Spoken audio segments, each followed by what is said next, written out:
Literature-based learning is really big in the homeschooling community, and I am highly in favor of it, but there are pitfalls, and today I want to highlight one of those to you.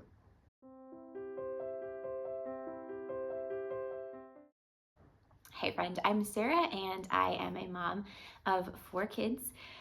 Two of them are currently in kindergarten and preschool, and I am doing homeschooling with them. Our future looks like we're going to be doing some after schooling, hybrid homeschooling with them. But I love teaching them, and I also grew up as a homeschool student myself. So I'm very familiar with the benefits of literature-based learning. It is amazing for developing language, writing skills, reading skills, just for overall enjoyment and learning how to enjoy learning. But one really major pitfall of literature-based learning is that it is one style. If you are familiar with the term learning styles, you will know what I mean when I talk about auditory, visual, and kinesthetic learning. Now, I am completely not in favor of the concept of learning styles. I will refer you for more information on that to my video all about the biggest lesson I learned as a classroom teacher. I am not in favor of the learning styles concept, but as I say in that video, I am in favor of presenting information to students in as many ways as possible.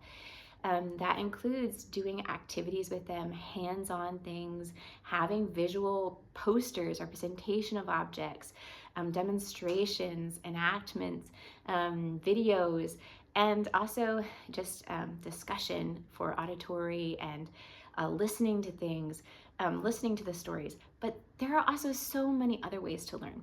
And the problem with literature-based learning is when we assume that just reading the book is enough.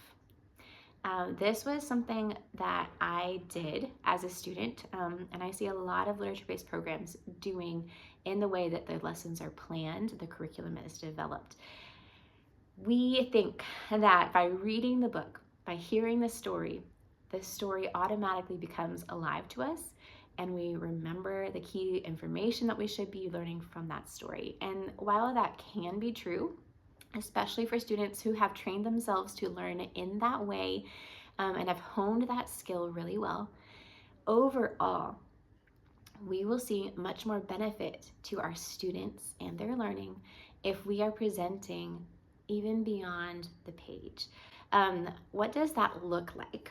Well, I spent the last year developing a curriculum about ancient history for my very young boys. What I decided to do based on my convictions, as I'm presenting in this video and the other video, is to create resources beyond just the textbook that we are using, which is The Story of the World, a great textbook by the way, to actually give them experience with those time periods in history and review in very hands-on ways, in multiple different ways, of the information that was being presented, as well as visual representation of things through models, coloring pages, vocabulary walls.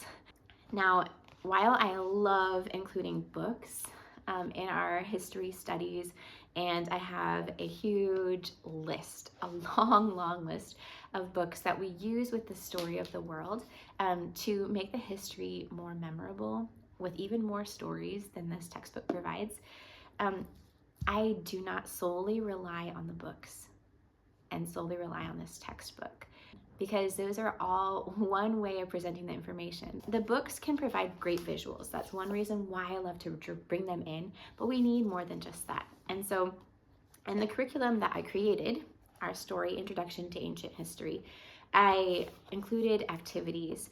In almost every single lesson, there is a hands-on activity. I included as many different things as possible so that my students could learn.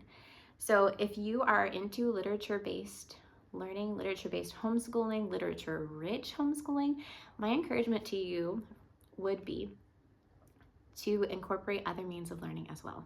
Don't just see the book as enough, but try to go beyond that and make memorable experiences, visual support for the things that you're learning, relational activities, music activities, art activities, so that your students can actually gain as much as possible from what you're teaching them. And I know that takes a lot of effort, especially on the part of a teacher. So it's great when you find resources that do that for you.